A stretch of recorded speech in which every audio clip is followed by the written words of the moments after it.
kita ingin pariwisata kita ini tidak hanya bagus, Mas, seperti tadi yang saya Ya, sampaikan. Mulai dari parkirannya nyaman, aman. Mulai dari loketnya nyaman, aman. Mulai dari fasilitasnya, keramahan warganya. Nah, ini kan butuh kolektivitas. itu yang dibutuhkan wisatawan Itu sebenarnya, yang Mas. dibutuhkan wisatawan. Oke. Kamu harus menjadi solusi terhadap apa ya? Terhadap itu tadi. Permasalahan yang hadir di lingkunganmu. Itu Kalau kamu jadi pemimpin, ya orang yang kamu pimpin. Kita ini kan alat negara yang dibayar oleh rakyat. ya, Harus kembali ke rakyat. Oke. Kepentingan rakyat di atas segala-galanya. Itu maksud saya. ya. Itu ngomong Malang, Mas. Ini agak emosi saya Iya. karena eman gitu loh.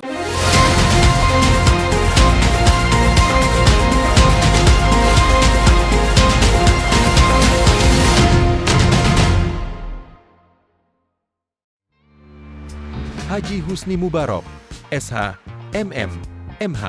Lahir di Malang pada tanggal 8 Desember 1983, Husni Mubarok adalah sosok pemimpin muda yang tumbuh dari akar pendidikan dan perjuangan. Perjalanan akademiknya dimulai dari MI.NU Rejoyoso Kepanjen, berlanjut ke SLTP Negeri 4 Kepanjen, dan SMU Negeri Kepanjen. Ia kemudian menempuh pendidikan tinggi di Universitas Merdeka Pasuruan, meraih gelar sarjana hukum.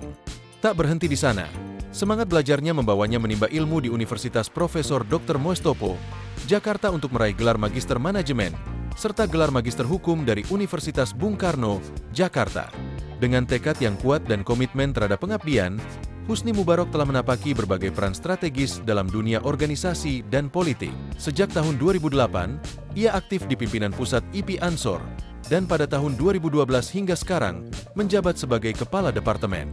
Di tahun yang sama, ia juga dipercaya sebagai Ketua DPP Partai Gerindra, sebuah amanah yang terus ia emban hingga kini. Tahun 2014 hingga 2019, ia menjabat sebagai Kepala Asisten Kerjasama Satkornas Banser.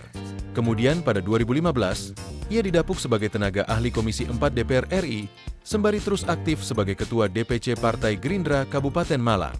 Dan kini, amanah rakyat Jawa Timur kembali ia emban. Untuk periode 2024 hingga 2029, Haji Husni Mubarok menjabat sebagai pimpinan Komisi B DPRD Jawa Timur, membawa suara masyarakat menuju kemajuan dan kesejahteraan bersama.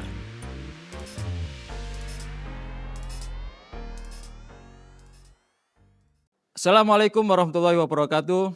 Tribuners dan pembaca harian Surya dimanapun Anda berada. Kembali bersama saya, Iksan Fauzi, jurnalis Tribun Jatim Network, dalam program Gebrakan Wakil Rakyat Podcast DPRD Provinsi Jawa Timur. Saya sekarang berada di Kabar Baik Space and Cafe yang berada di Kecamatan Kepanjen, Kabupaten Malang. Kali ini kami kedatangan tamu spesial. Beliau adalah Wakil Ketua Komisi B DPRD Provinsi Jawa Timur, Bapak Husni Mubarok, SH, MM. Dan Tribuners dan pembaca harian Surya, kita akan mengobrolkan tentang pariwisata super prioritas dan peluang ekonomi kreatif tahun 2025-2029. Kita sambut Bapak Husni Mubarok, SHMM, yang akan menjadi teman saya untuk mengobrolkan tentang pariwisata. Assalamualaikum, Waalaikumsalam. Mas. Selamat datang Jumpa di kembali Kabar Baik, di Pak Husni dengan Mas Mubarok. Kabar baik, Mas ya. Alhamdulillah kabar baik. Alhamdulillah. Kebetulan kita akan ngobrol di kafe Kabar Baik. Pas nyambung kafe ya. Ini sangat asri banget, Mas Husni. Alhamdulillah ya. Ini cocok dengan tema kita. Ya. Ngobrolin tentang pariwisata prioritas Indonesia dan Jawa Timur. Sangat menarik. Bagian dari kuliner untuk menunjang pariwisata. Salah satu cabang ekonomi kreatif. Ekonomi ini kreatif. Selalu bersama-sama dengan pariwisata biasanya ya, kuliner. Wisata kuliner biasanya. Wisata kuliner. Ini sangat mendukung banget. Iya. Baik, Mas Husni, saya panggil Mas saja ya, karena Oh iya masih re. muda banget. Iya no. Nggih. Gimana, Tema Mas? kita tema yang menghibur tentang pariwisata. Pariwisata, ya. Kebetulan Presiden kita, Bapak Prabowo Subianto, juga mencanangkan pariwisata bagian dari program prioritas. Ya. Dan kebetulan lagi nih Mas Husni, Gimana, Mas? data di Kementerian Pariwisata, kunjungan wisatawan ke Indonesia ini sangat tinggi sekali. Sangat tinggi, benar.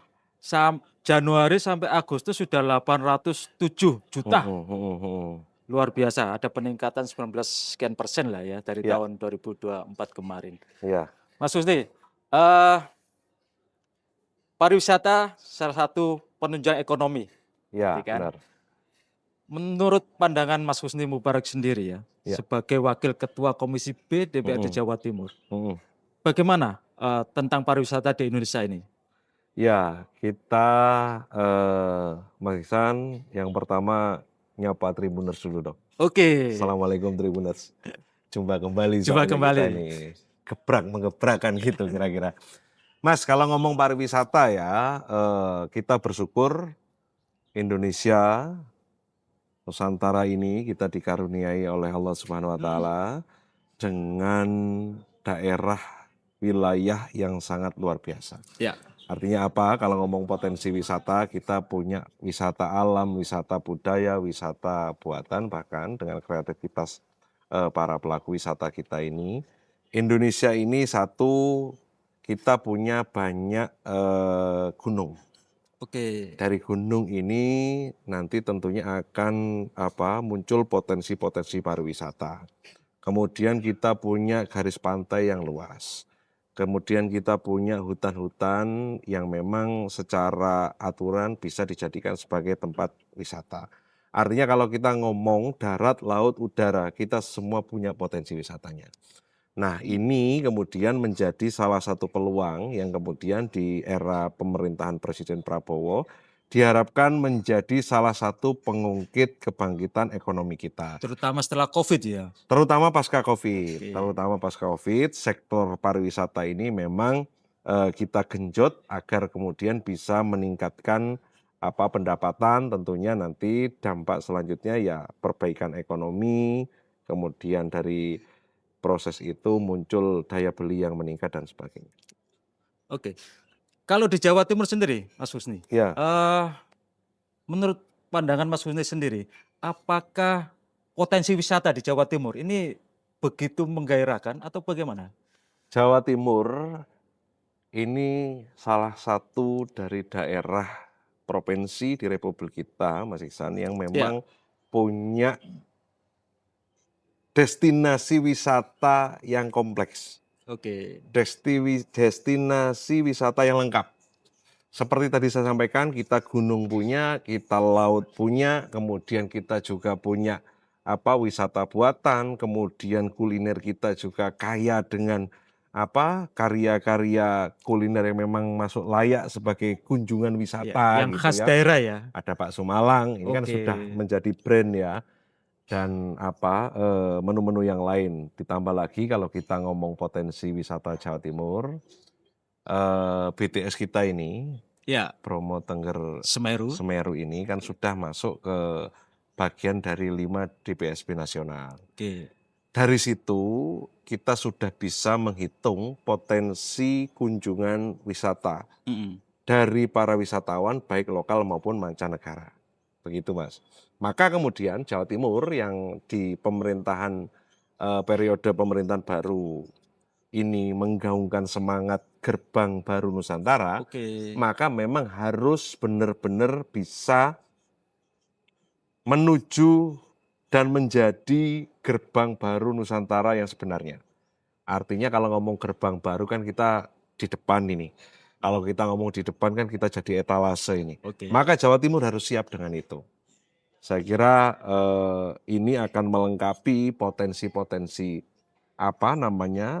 destinasi wisata, khususnya tadi kalau kita ngomong di DPSB ini kan Bromo Tengger Semeru ini kan sangat luar biasa Ya, untuk melengkapi Mandalika tentunya, Labuan Bajo Oke. dan beberapa DPSB yang lainnya.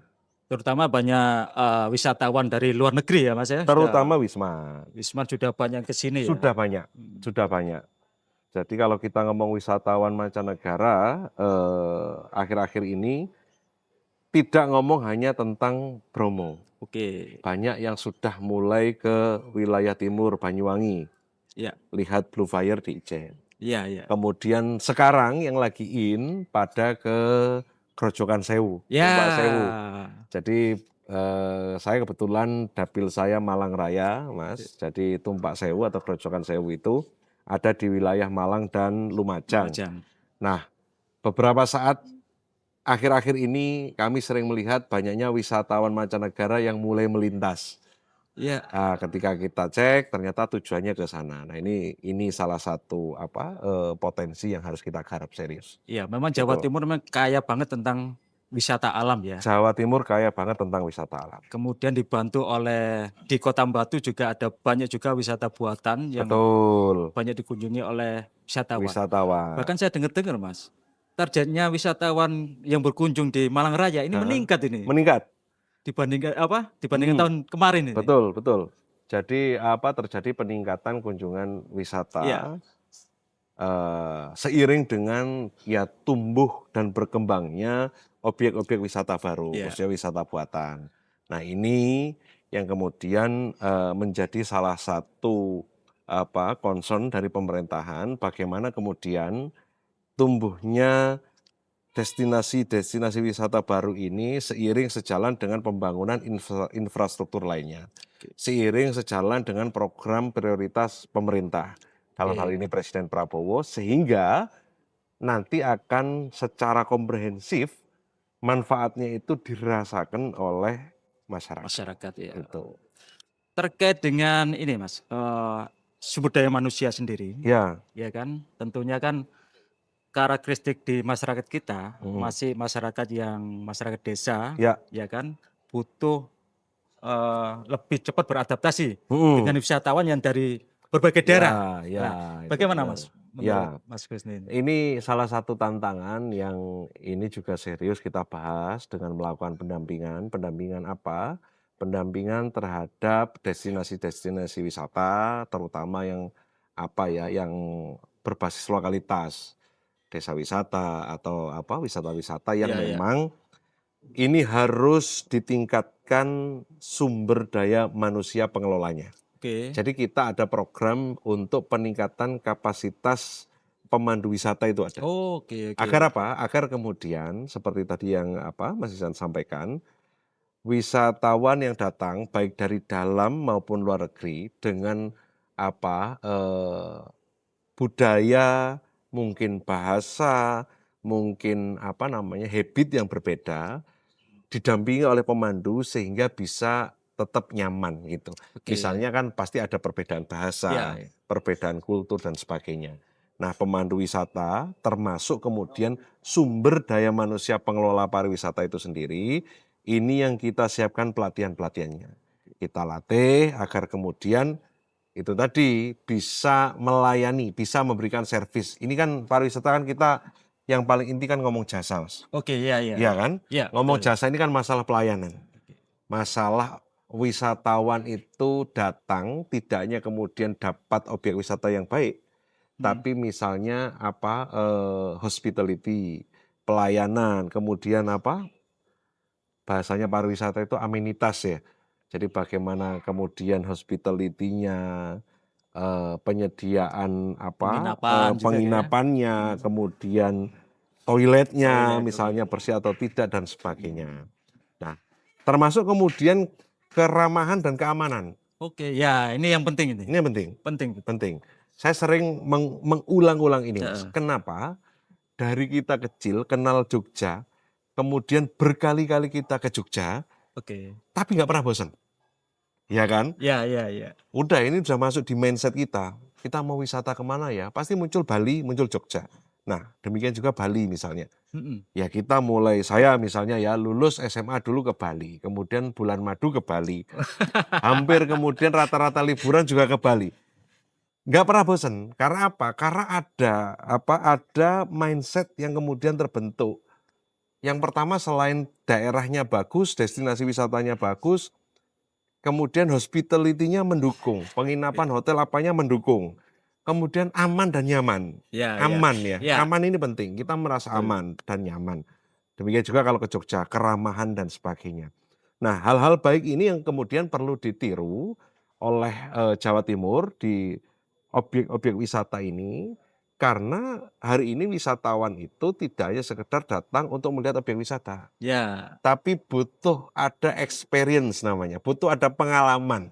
Pengalaman lain daripada melihat objek wisata itu misalnya itu tadi, ternyata enak loh kalau kita berkunjung ke Tanjung Penyu, toiletnya bersih, orangnya ramah-ramah, ya, ya. terus di sana nggak dipungut parkir lagi loh kalau kita sudah bayar karcis masuk dan sebagainya. Lah ini kan pengalaman.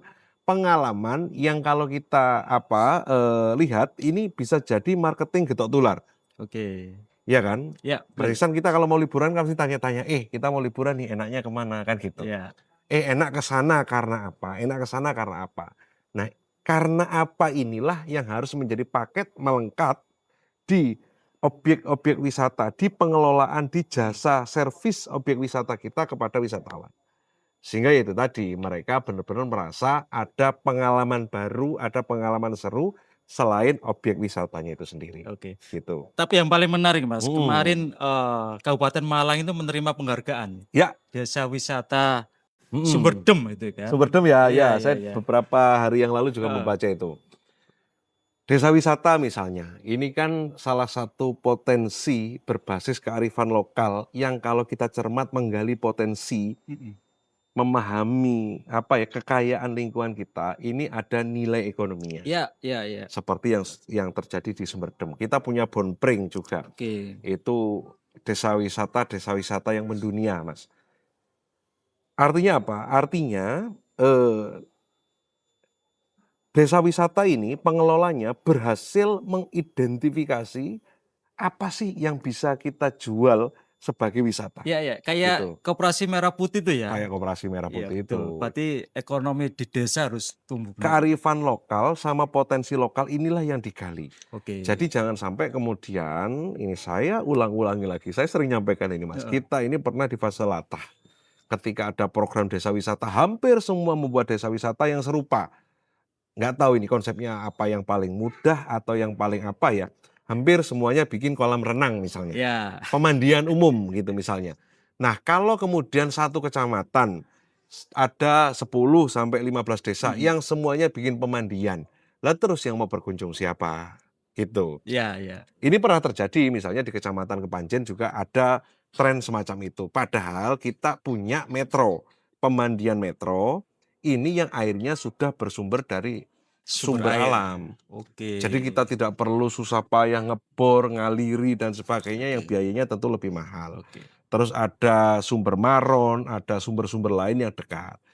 Maka ngomong tadi seperti Sumberdem ini, agar kemudian desa-desa ini bisa menjadi desa wisata yang kemudian bisa membangkitkan perekonomian, memunculkan peluang-peluang ekonomi baru, baik itu bagi sektor UMKM maupun pariwisatanya sendiri, itu harus menggali dan mengenali potensi lokal. Ya. Sederhananya begini Mas, misalnya saya punya desa namanya Jatirjoyoso. Oke. Ternyata di desa Jatirjoyoso ini pertaniannya maju. Nah, ini kan bisa dijadikan sebagai salah satu destinasi wisata. Ya. Iya kan? Wisata pendidikan misalnya terkait bagaimana cara bercocok tanam. Yang ini memang selain edukasi, memang ada nilai wisatanya. Ya. Iya kan? Ya. Sekarang kan lagi musim Mas, kita bayar berwisata untuk nanam padi. Ya. Kita bayar ke tempat wisata untuk ngasih makan sapi kan gitu. Ada juga yang memerah sapi. Ada yang memerah sapi, memerah susu sapi ya. Iya. Padahal kan dulu stigma kita ini, mindset kita kan kita bentuk, kita sekolah yang pinter biar gak ngarit no sapi kan gitu. Ternyata kalau kita jeli membaca peluang itu jadi potensi wisata. Oke. Nah, maka belajar dari Sumberdem, Bonpring dan sebagainya yang harus dilakukan Mas, ini semangat yang selalu digaungkan oleh Presiden Prabowo. Betul. Semangat gotong royong, nilai-nilai luhur yang diwariskan oleh para founding fathers kita, Bung Karno dengan semangat gotong royongnya, yang hari ini dicontohkan oleh Pak Prabowo. Bagaimana membangun bangsa ini dengan merangkul semua kelompok. Oke, ya.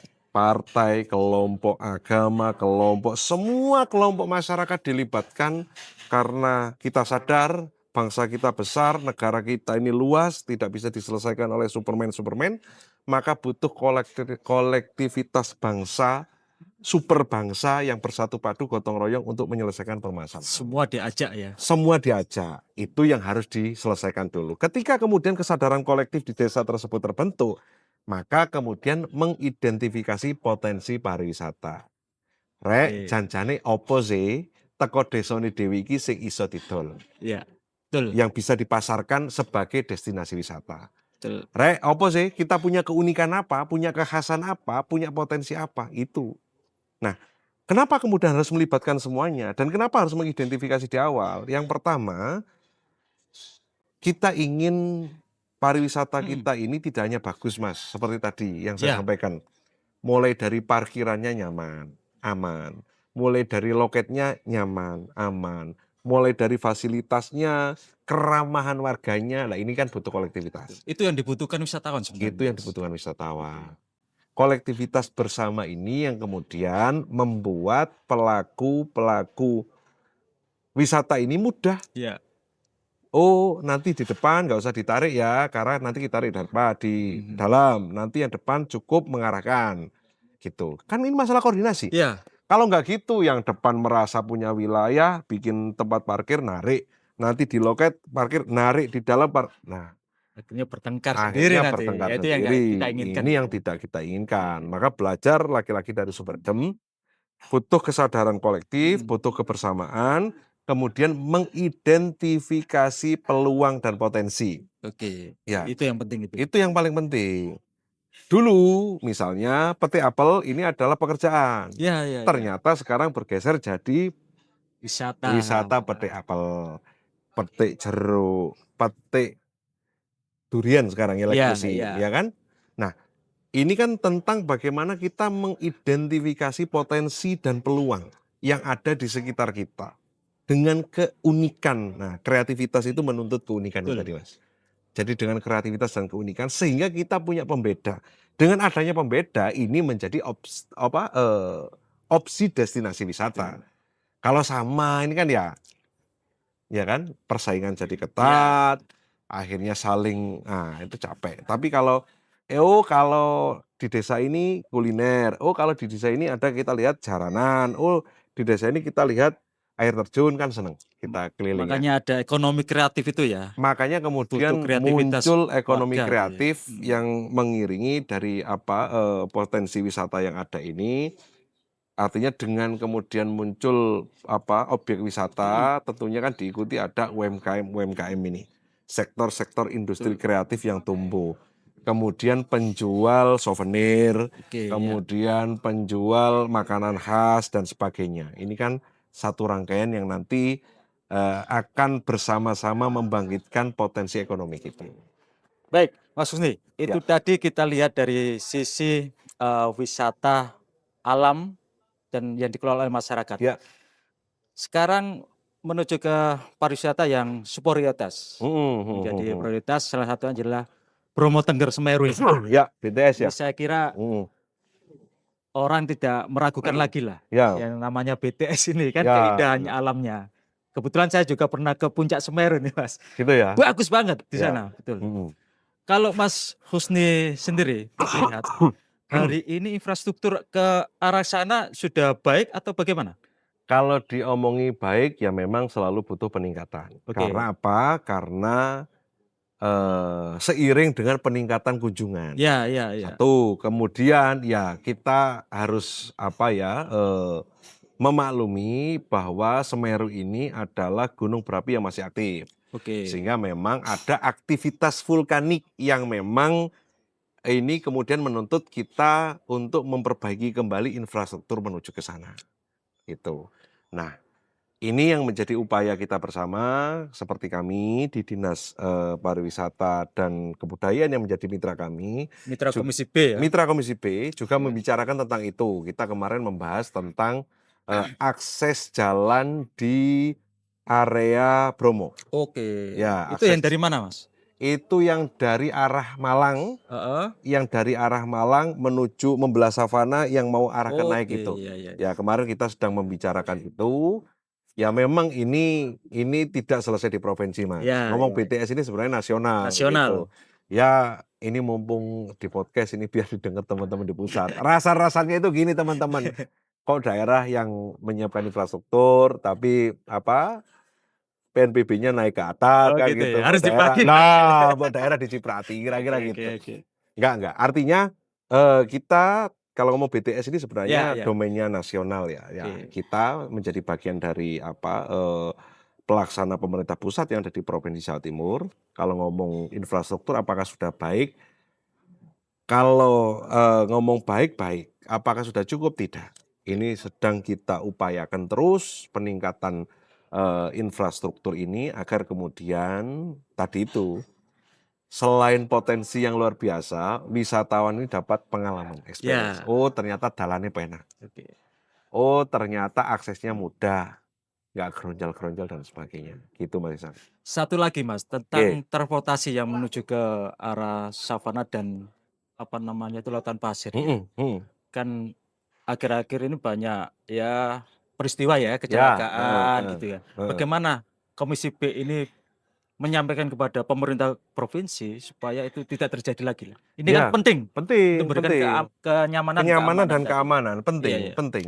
Jadi kami minta kepada dinas sebagai eksekutor teknis ya, Iya. sebagai bagian dari eksekutif, ini untuk hadir memang mendampingi di proses penyelenggaraan pariwisata ini dengan apa? Dengan berkomunikasi dan berdampingan secara baik, misalnya pada komunitas penyedia jasa angkut itu, Iya, jeep transportasi ya. jeep yang ada Iya, di situ. Nah, kemudian dengan pemandu wisatanya, makanya tadi di awal saya sampaikan bahwa kita juga punya program untuk peningkatan kapasitas pemandu wisata. Iya. Nah, Itu sama. yang melakukan siapa Mas? Provinsi atau kabupaten kota juga? Kabupaten kota melakukan iya. Jadi terlibat semua ya? Semua terlibat. Oke. Provinsi iya, pusat tentunya juga iya. Karena Iya, iya. gini, ngomong BTS ini memang diampu oleh 3 level, pusat, provinsi, dan kabupaten kota. Kabupaten kota, Karena kan oke. ya semuanya ngomongnya terdampak ya. Semuanya ini ikut di proses ini. Iya, iya. Kabupaten sebagai pemangku wilayah, kemudian provinsi ya teritori provinsinya, pusat karena ini ditetapkan sebagai DPSP nasional gitu misalnya, sehingga ya semuanya bekerja sama. Tadi gotong royong tadi itu. Makanya dengan harapan kalau pemandunya siap, sumber daya manusia pengelolanya siap, infrastrukturnya baik, maka ya wisatawan yang datang banyak. Itu. Oke. Buat duit sing akeh dek kono, akhir ekonomi tumbuh kan gitu. Bukan buat. Iyalah spending ya, spending. Iya, Menghabiskan uang. biar tumbuh juga Biar ekonomi di tumbuh. daerah situ. Biar ekonomi tumbuh. Termasuk UMKM Mas ya? Termasuk UMKM. Sudah hidup nggak Mas ya di sekitar wisata kita itu, terutama di Bromo Tengger Semeru? Kalau ngomong sudah hidup sudah, tapi terkelola dengan baik belum. Belum Nah ya? ini lagi-lagi. Perlu peningkatan ya? Perlu peningkatan. Ini Oke, lagi-lagi oke. yang harapan saya terjawab dengan hadirnya Koperasi Desa Merah Putih Oke, nantinya iya, itu. iya. Sehingga ada hub, ada rumah besar Iya. bagi UMKM ini untuk kemudian sama-sama nyari rezeki. Oke, iya, iya. Jadi kita dengan koperasi ini harapannya adalah memutus rantai persaingan bebas. Kita memutus rantai penguasa modal yang kemudian survive. Kita memutus rantai renten juga. Harapannya dengan Koperasi Desa Merah Putih ini bisa menjadi ekosistem salah satunya nanti yang akan berdiri di potensi-potensi objek wisata kita ini untuk menaungi para UMKM di situ. Iya. Gitu. Sehingga ya para pelaku UMKM ngomongnya adalah produksi sudah. Ya, Sudah ya, nggak ya. ngomong nanti masarkannya gimana, nanti modalnya dari mana dan sebagainya, jawabannya dari koperasi Oke, tadi itu. tapi tentu perlu peranan intervensi dari pemerintah daerah untuk memberikan space ya Betul. bagi produksi-produksi dari para UMKM itu kan. Betul, kami di provinsi melalui Dinas Koperasi dan UKM dan Dinas Perindak juga melakukan pelatihan-pelatihan Mas, pelatihan-pelatihan untuk pemberdayaan, peningkatan kapasitas sumber daya manusia wirausaha baru. Oke. Kemudian pendampingan terkait pengurusan izin dari UMKM ini, baik itu NIB sampai di sertifikasi halalnya.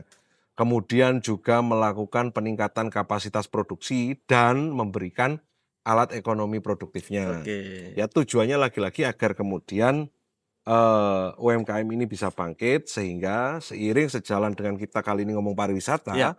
ketika pariwisatanya ini sudah siap, infrastrukturnya ini ada, pengelolaannya ini juga menjadi terpadu dengan peningkatan-peningkatan tadi. Oke. Saya kira dengan Koperasi Merah Putih itu bisa menjawab. Saya kira salah satu jawabannya Oke. itu, Mas. Karena kalau kita lihat semangat dari Koperasi Desa Merah Putih itu, Pak Prabowo ingin memang ekonomi ini dibangun dari bawah. Oke, ya, ya. Ingin ekonomi ini kemudian tumbuh dari desa-desa. Bottom Nah up ini ya. bottom up. Dan ini kan sejalan dengan kemudian kita menghidupkan potensi-potensi pariwisata itu sendiri. Yang penting Mas, yang agak repot ini adalah masalah rukun ini loh. Kadang-kadang kan gitu. Kadang-kadang Rukun ya. gontok-gontokannya ini kan masalah Iya, lapak, iya, iya, masalah ini wilayahku, masalah lah ini yang kemudian dengan koperasi diharapkan Iya, iya. sudah tidak ada itu lagi. Wong ini podo-podo dulure, podo-podo tonggone, podo-podo koncone. Harus ada regulasi yang semuanya menguntungkan. Tapi modal kita, modal sosial masyarakat kita udah ada ya. Ada, Modal kebersamaan, gotong Ada. royong kita ada. ada. Semangat Pancasila itu sudah merepresentasikan masyarakat kita yang yaitu tadi gotong royong. Kemudian mengambil keputusan dengan musyawarah. Ini kan Oke. kolektif kolegial. Kemudian bagaimana dengan akumulasi ini tadi menghasilkan keadilan sosial. Ya. Tinggal ya Mas Iksan ada tantangan di kemajuan perkembangan zaman, era digitalisasi ini kan membuat perkembangan kultur ini kan berbeda dan berubah dengan cepat. Ya, Nah ya. ini yang harus kita kontekstualisasikan agar kemudian nilai-nilai dari Pancasila, undang-undang ini tidak dianggap ketinggalan zaman gitu. Ya, betul. Itu sih. Agar kemudian modal sosial, bonus demografi, kerukunan kita, terus gotong royong kita ini menjadi kekuatan yang punya dampak ekonomi. Mm-mm. Kekuatan yang bisa menghadirkan keadilan dan kemakmuran secara merata. Oke. Itu. Mas, terkait dengan promosi sendiri ya. Ya. BTS ini kan, walaupun tidak dipromosikan sudah terkenal sebenarnya ya. Sangat Tapi terkenal tetap ya. apa ya, promosi kebaikan itu kan tetap. Kira-kira Mas Husni sudah mengevaluasi ya, tugasnya DPRD kan juga Betul. bagian dari Pengawasan ya, pengawasan ya. Promosi yang telah dilakukan oleh semua ya pemangku kebijakan, terutama Ya. pusat, Provinsi Jawa Timur maupun di daerah ini. Ya. Itu perlu nggak sih promosi itu misalkan ya melibatkan anak-anak muda Ya. gitu kan?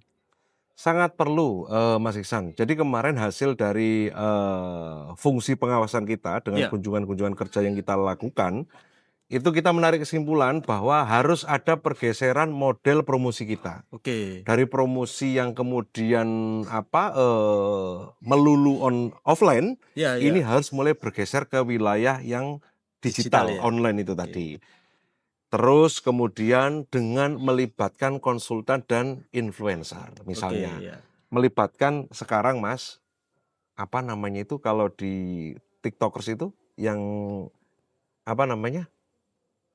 Afiliator ya? Afiliator. Ah, ini kan sebenarnya hal yang biasa, tapi ini punya potensi sebagai pekerjaan ternyata hari ini. Iya, iya. Ini kan biasa kita ngomong, karena kan banyak orang seneng ngomong di depan kamera apa dan sebagainya. Ternyata sekarang punya nilai. Bahkan kalau saya tanya-tanya pada pelaku-pelaku itu, ya rata-rata dia sebulan bisa dapat 10 sampai 15 juta dari pekerjaan sebagai afiliator itu. Sama, di pariwisata ini harus kita Diintegrasikan ya. diintegrasikan dan melibatkan semua unsur agar pemasarannya ini lebih efektif. Bagaimana tagline-nya, bagaimana kemudian kita bisa memvisualisasikan promo ini. Dan kemudian ya hari ini kan ada perubahan Mas, ada pergeseran. Satu yang tidak bisa kita hindarkan, penguasa dunia hari ini adalah Gen Z. Gen Z. Iya kan, bonus demografi Gen Z dan ini Gen Alpha. Gen Alpha ini menyusul setelah ini. Maka kita harus menyesuaikan, harus menyesuaikan maunya Gen Z ini apa sih gitu. Bagaimana caranya Gen Z mau nonton dan bisa menikmati wayang Ya, Ini kan nggak bisa mereka kita paksa, kamu harus nonton wayang agar nilai-nilai apa dan sebagainya. Nggak bisa. lari mereka Lari, kalau dipaksa. lari. Iya, iya. Tapi bagaimana wayang ini menjadi menarik, ada tantangannya di situ, ada hal-hal yang selama ini memang menjadi apa ya, dunianya Gen Z, Oke. ini beda lagi. Gen Z, reog ini bagus loh. Lah kalau kita suruh nih lihat reog lek-lekan gitu aja ya, nggak bisa. Nggak bisa ya. Nggak bisa. Oke. Maka itu tadi perlu kemudian berkolaborasi.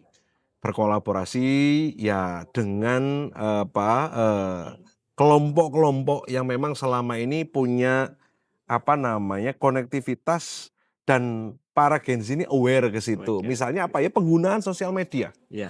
Ya. Penggunaan sosial media, kemudian tampil di panggung-panggung konser dan sebagainya. Eranya hari ini sudah era semacam itu gitu. Oke. Tidak bisa kemudian kita ngomong kaku-kakuan kayak dulu, memaksa orang datang ke pameran. Nah, ini nggak bisa. Nggak bisa. Nggak bisa. Ya sarana dan prasarana yang sudah ada, digitalisasi yang ada, kemajuan zaman yang ada ini yang terus kita tingkatkan. Pendekatannya beda sekarang kan. Ya, Oke. termasuk kemudian kita berbasis database. Wah, betul itu. Ya kan? Jadi ini hebatnya digital, Mas. Dengan digitalisasi ini kita bisa melakukan namanya retargeting. Oke. Orang-orang, wisatawan-wisatawan yang datang, kemudian kan pasti dia berinteraksi, pasti dia mengisi data apa dan sebagainya, sehingga kemudian pariwisata kita punya database. Lah inilah kemudian yang akan kita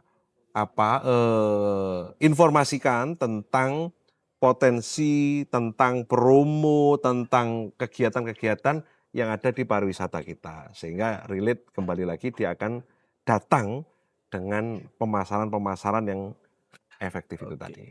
Mas, Oke.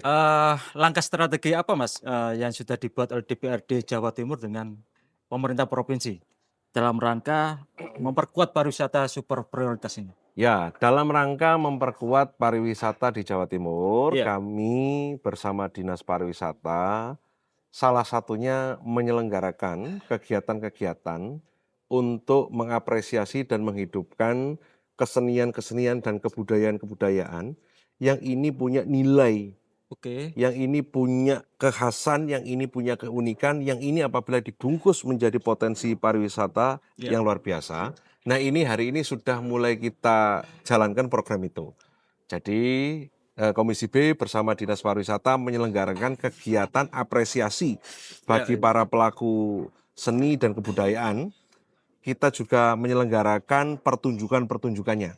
Harapannya apa? Sekali lagi, Mas, ini adalah kekayaan kita.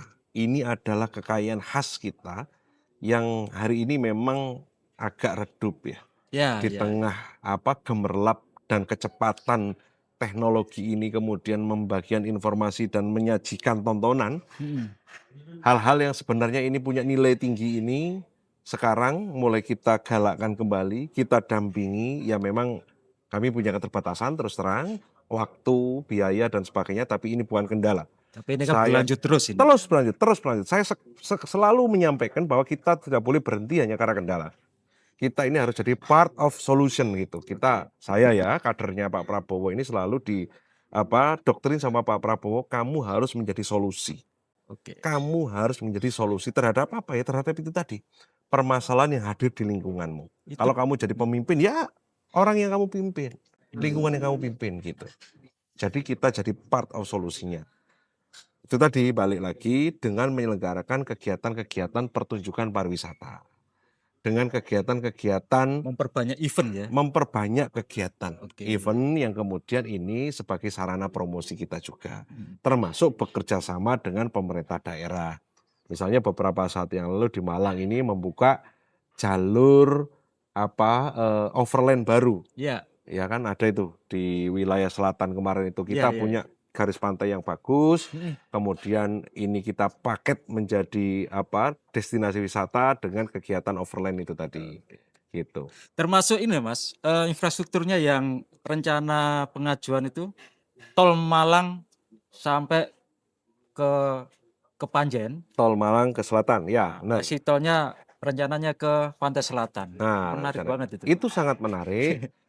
kembali ke yang tadi Mas, Iya, kita iya, ngomong tentang penyiapan sumber daya manusia, iya. apakah Iya. cukup tidak? Perlu diperbaiki infrastrukturnya. Oke. Salah satunya jalan sudah. Transportasi Akses, ya. salah satunya sudah bus Trans Jatim Ya, di Malang salah Raya satunya itu ada kan. bus Trans Jatim. Oke. Saya juga harus jujur Mas, kita harus menyampaikan Kabupaten Malang, karena saya Ya. dapil saya Malang Raya, di mana Kabupaten Malang ini menjadi salah satu wilayah terbesarnya, kita punya potensi wisata yang luar biasa. Ya, betul. Garis pantai kita di selatan itu, kemudian ada spot-spot pariwisata yang luar biasa. Tapi kenapa menjadi biasa-biasa saja, ternyata akses jalannya yang luar biasa rusaknya. Nah ini Ya, harus ya, ya. yang harus menjadi concern kita bersama. Ya. Saya tanya ke Pemkab, masalahnya perhutani. Enggak tahu ini perhutani juga katanya oke, boleh dan sebagainya, tapi juga nggak selesai. Iya, iya. Ya, mungkin perhutani juga melihat ini, ayolah kita selesaikan bersama-sama. Masyarakat, rakyat, jangan karena ego kita masing-masing.